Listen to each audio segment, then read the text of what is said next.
This is the RV Advisor Podcast with your host, Tom Alexander. Get all the latest information, trends, advice from experts, stories from the road, and more in the world of recreational vehicles. Now, here's Tom. Welcome, everybody, to the RV Advisor Podcast. My name is Tom Alexander, and today I'm joined by the let me start that again. Today, I'm joined by the traveling opera singers. They are Sara Duchovany and Clay Hilley, a married couple, and currently in Orlando, Florida. That's where they are at this time. Like I said, they are traveling, and they travel in an RV. Welcome, folks. Thanks so much for having us. Hello. Yeah, it's great to have you. And boy, this is really interesting. I got to say, it's a first for us on the show.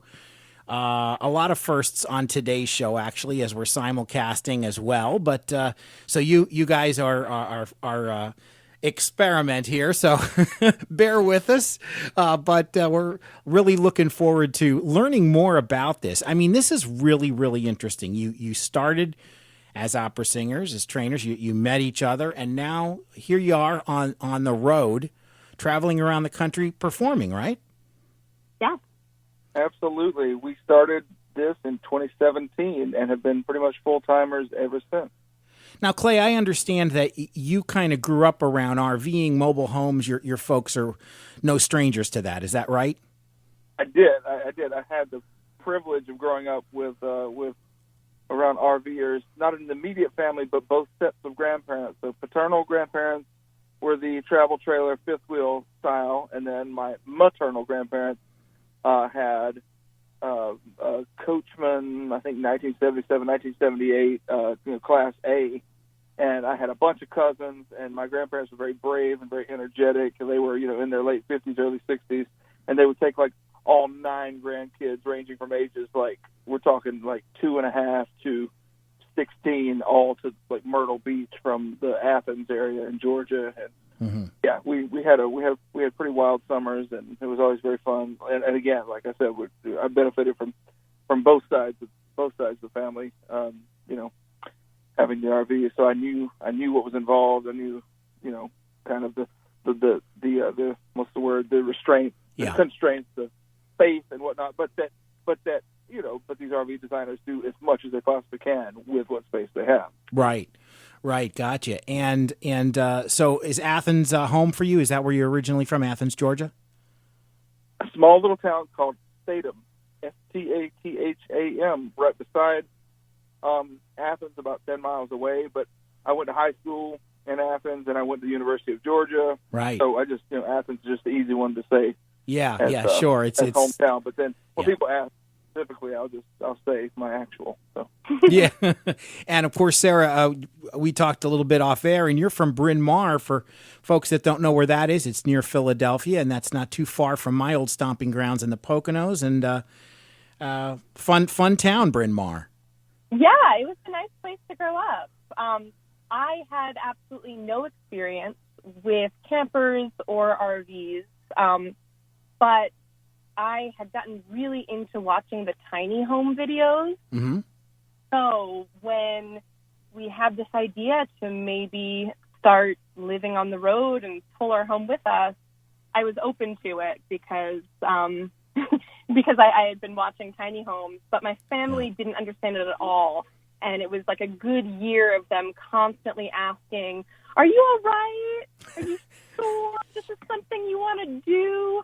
And when they finally came to see our fifth wheel, they were shocked. And I think that they imagined that we were living in a van or a.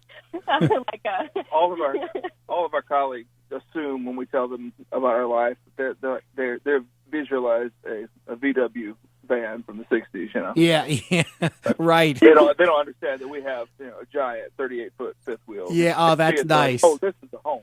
That's nice, and yeah, it's not like a movie from the late '60s or early '70s where people are going cross country. It's a little more advanced than that, I guess you could say. Yeah. Right.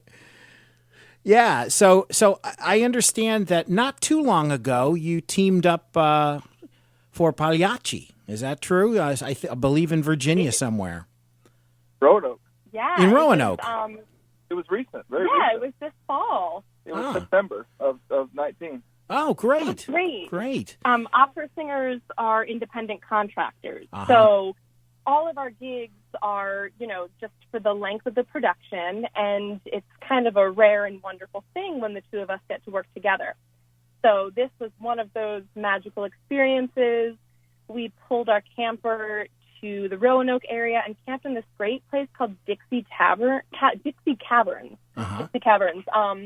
which doesn't really look like much from the outside.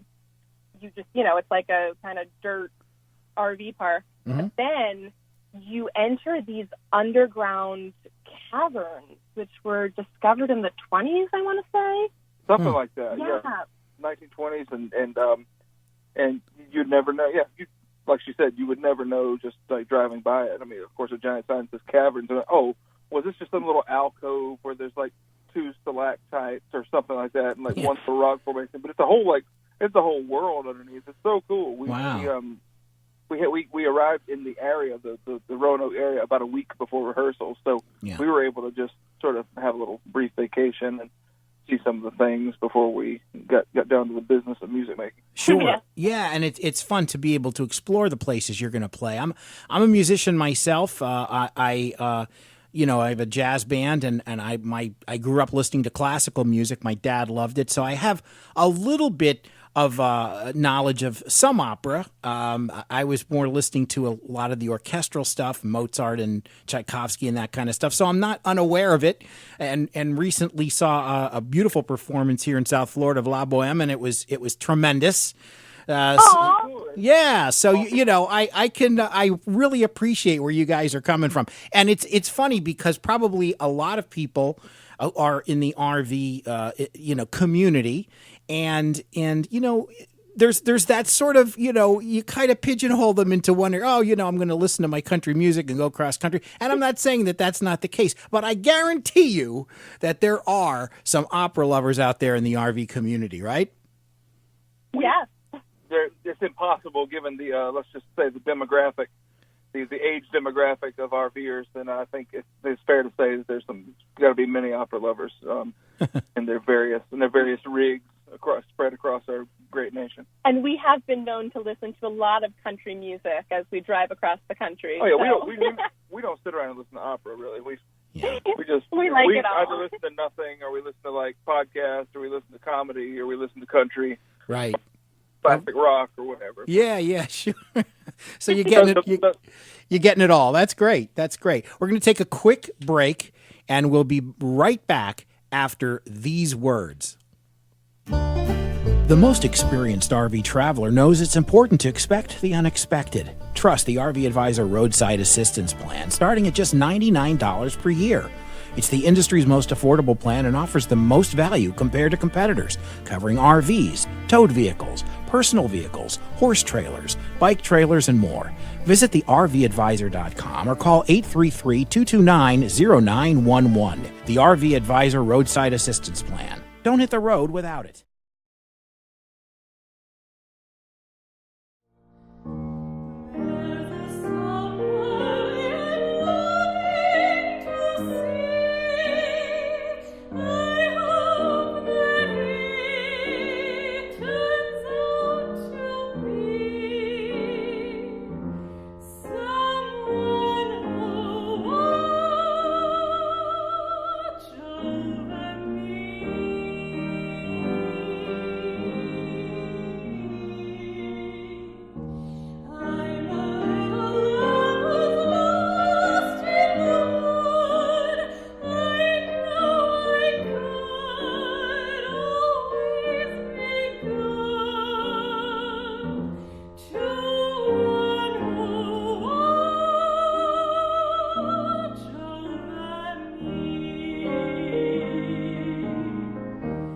We're back on the RV Advisor podcast. My name's Tom Alexander, and my guests are the traveling opera singers. They're Sara Duchovany and Clay Hilley. And Sara, we just heard a beautiful rendition of the George Gershwin classic, Someone to Watch Over Me. You singing it with a piano player accompaniment, and it was beautiful. And Yeah, and so popular music as well, going back to the 30s or even maybe more contemporary music is also part of your repertoire, right? Yeah, I would say that, American Songbook, Gershwin, like you just heard, is probably as close to pop as I get. Yeah. And that for me is, of course I'm singing with operatic technique and, I'm singing it as an opera singer, but it's not really to the, operatic stylistic extent that most of my other rep is. Yeah. However, it's really important to have things like that in your back pocket for, events and, cocktail parties that opera companies have to kind of draw people into the art form. And I think hearing opera singers sing things in English repertoire that people have grown up with, that they're familiar with, kind of invites people to want to hear more.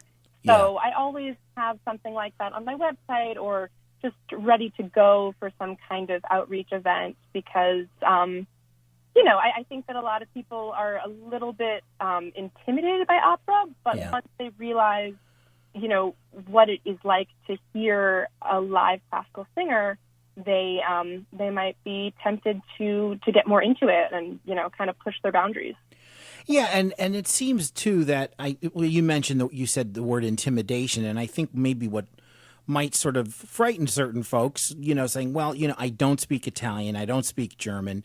There's obviously French operas too, and not a ton written in English. There are some in English, but most of them are Italian and German, right? So it's sort of like, well, I got to get past that hurdle.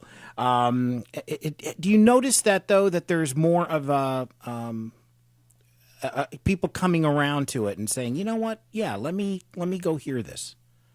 Yeah, well, what I will say and what I always tell people is that, today when we watch television, there are so many shows that already rely on translations and supertitles.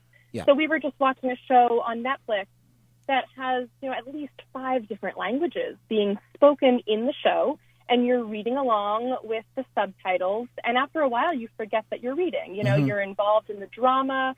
You are reading, you're reading the words in the translation, but you're also watching how the characters are relating to each other. And you kind of forget that they're speaking in a different language. And opera is the same way because the translations are always projected onto a screen above or below the stage or on the back of your seat.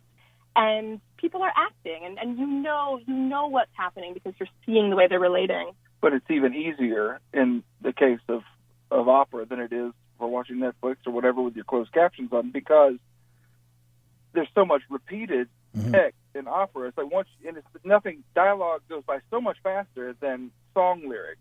I mean, that's sort of common sense. But in the style in opera, there's just so much that gets repeated just to show the beauty of the voice, or like to heighten the drama, or to like so the orchestra can do something really cool or whatever. So you look up and you read like a 5-word sentence. I mean, that might be all you need to know for the next 45 seconds. Yeah. Like you've got a 5-word sentence, you're clear, and now you can like look back and just like enjoy the music, enjoy like Sarah was saying, just the interaction between whoever's singing to whomever else, Yeah. So it's not one needn't to be intimidated. It's not, it was maybe cutting edge technology in the 70s and 80s, but now low budget opera companies have figured out ways to because they just know you're not going to get a new crowd in 2020 in your doors if they can't understand what's going on. I mean, a synopsis is no longer good enough. Having a libretto, that's how it used to be done before supertitles to say the Metropolitan Opera. They would just give you a copy of the whole libretto, the whole script, and people would sit there with it in their lap, and they would like look up and look down. None of that anymore. And like I said, with PowerPoint, I'm sure someone can figure out how to cast a smartphone. I mean, supertitles are not. Sure. It's not difficult technology. Yeah, no, the technology is really making it a lot easier for people to kind of consume and understand and experience and really enjoy. Our guests are Sara Duchovany and Clay Hilley. They're the traveling opera singers and a married couple. What year did you guys get married? We got married this year in June. 2019. Yeah. 2019. Got it. Wow. So Yeah. just a little over about 7 months now. Well, Yeah. congrats. So a newlywed couple. Congratulations.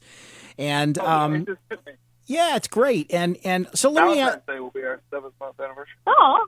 We got married on the 14th of June, so that makes Valentine's Day our 7th month. Oh wow. Okay, so that's coming up next Friday. That's terrific. So let me ask you this. You both, now you said that in Roanoke you had the good fortune of coming together to sing and perform together in a show. But my guess is that's not a common occurrence. You're both doing different things.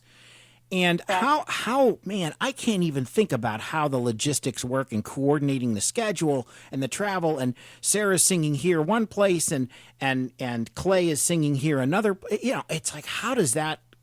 Who? What? Why? Where? How? It's all it's crazy. Well, sometimes we don't know our schedule all that far in advance, and I don't know. It's like, I guess with so many things in life, and until you're forced to focus your mind on it, you really are overwhelmed by it. But I guess I would just say I just open up a calendar and be like, well, if I got to be here by this date, is this a gig that we can have the fifth wheel or not? Yes, I think we can. Okay, well then let me go ahead and jump on what's my app, the All Stays app, which I'm sure everyone listening now has. I jump on it. I'm like, okay, what's in the area as far as the campgrounds? I'll start calling about vacancies, and if it's something I can reserve a year in advance or something, that's nice. But sometimes things come up at the last second. I mean, coming back from Roanoke, coming back down off the mountain, I blew my hose. We have an F-350 that we pulled the camper with, and I blew. Again, pardon my lack of technical terminology here, but the hose that connects my turbo diesel, I had no thrust, I had no power. I wasn't overheating, and I wasn't, but my RPMs were through the roof, and I was I had no power, and so I was still under warranty on my truck in 2015, and anyway, after we got that fixed, we were breathing a sigh of relief. We're almost back to Georgia. I'm like, okay, well, we got 2 weeks that we can just chill out, and then we got to put the camper in storage, go to a gig in Chicago, and then go to one in New York City before we can finally come back in late January, February, a.k.a. now, to get the camper. So and I'm looking forward to these 2 weeks that we have off. And my phone rings. It's my agent calling from New York saying, hey, there is a last-minute thing we need you for in Boston. Could you be on a flight tomorrow? I'm like, what city am I near? Yeah, sure. Put me on a plane in Greenville. I'll set up the camper. We set up at the KOA in Gaffney, South Carolina, long enough for me to just get it set up, and then I just ran to the airport in Greenville, flew up to Boston, and then they had to release me to come back to Georgia after the show had opened that I was helping on. I flew back to Greenville, took the camper all the way the rest of the distance over to Athens to get it in storage. Then I jumped on a plane in Atlanta and went back to Boston. Then from Boston over to Chicago. But the apartment had already been rented in Chicago and New York because I had known for about a year that I wasn't going to be able to logistically have the camper there. However, listeners might be fascinated to learn, we did do a gig once in New York City from the fifth wheel, and we had had the thing 3.5 months, if that much. This was New Year's of 2018. I braved the elements to do a gig in New York City in January, February of 2018. From the camper, and we parked at Liberty Harbor RV Park. Maybe some listeners have been there, traveled, dropped in for a day or two. Not like us, where we set up for 2 months. We were the only people in that park. All of our longer than 3 days. The bomb cyclone hit. All of our pros. It was an adventure. They didn't have individual plumb. They didn't have plumbing at that time of year because of freezing damages to fend off those potential damages, but they also did not have individual sewer tanks at each site. They only had one dump station, so we had to buy what Sarah likes to call the poop suitcase. The poop suitcase. We bought the suitcase where you empty your black tank. Yeah. And I was regularly taking care of the plumbing. We also would have to fill up our we'd have to run 3 or 4 hoses linked together over to the fresh water supply to fill up our fresh tank, so we would have enough water for 2 days. Sure. Yeah. And every 2 days, but it couldn't be freezing because I had not purchased an insulated hose yet. And again, it was only hooked up. It wasn't like a permanent hookup. It was just for long enough for us to fill it up. Yeah. It was crazy. It was Yeah. Yeah, don't forget to hydrate, folks, because you got to keep those beautiful pipes, working. The voice at optimum level, right? We probably use more water than most people. Yeah. For that reason. Yeah, I'm sure. Yeah. So we want to wrap up really quickly and just let folks know where they can find you and follow you, Sara Duchovany and Clay Hilley. So tell the folks where they can go. Okay, so my website is saraduchovany.com. That's SaraDuchovany.com. And on Instagram, I am at Glamperous, GLAMPEROUS Diva. So that, Glamperous. So got it. Glamperous Diva. Gotcha. And then Clay. And my website is www.clayhilleytenor.com. ClayHilleytenor.com. And my Instagram is Clay Hilley. At Clay Hilley. All right. I'll let my dear wife manage that. I'm not quite savvy with Instagram. But anyway. I got you. Well, every couple has, you got to, delegate certain responsibilities, right? You kind of have to know, at least that's what I hear. I've only been married 32 years, so, I'll figure that out. But, well, listen, folks, it's been. What we've decided. Yeah. What is the thing that keeps us together is not the love that we have for each other, which is great and immense. And it's not, similarities in a lot of key areas in life. It's just the fact that I like to do dishes and she likes to do laundry, and she hates dishes and I hate laundry. So what couple can't weather every storm with that being the case? Wow. No, you got it all figured out. Listen, after your opera days are over, you can give marriage advice, That'd be that'd be great. So listen, folks, thanks. We're experts. Yeah. Thank you so much for coming on. We really, really appreciate it. Again, Sara Duchovany and Clay Hilley are the traveling opera singers. They joined us today from Orlando, Florida, right here on the RV Advisor Podcast. Back in a moment. The most experienced RV traveler knows it's important to expect the unexpected. Trust the RV Advisor Roadside Assistance Plan, starting at just $99 per year. It's the industry's most affordable plan and offers the most value compared to competitors, covering RVs, towed vehicles, personal vehicles, horse trailers, bike trailers, and more. Visit the RVadvisor.com or call 833-229-0911. The RV Advisor Roadside Assistance Plan. Don't hit the road without it. Back on the RV Advisor Podcast, just wanted to thank you again so much for listening. We'll see you next time right here. My name's Tom Alexander. So long, everybody.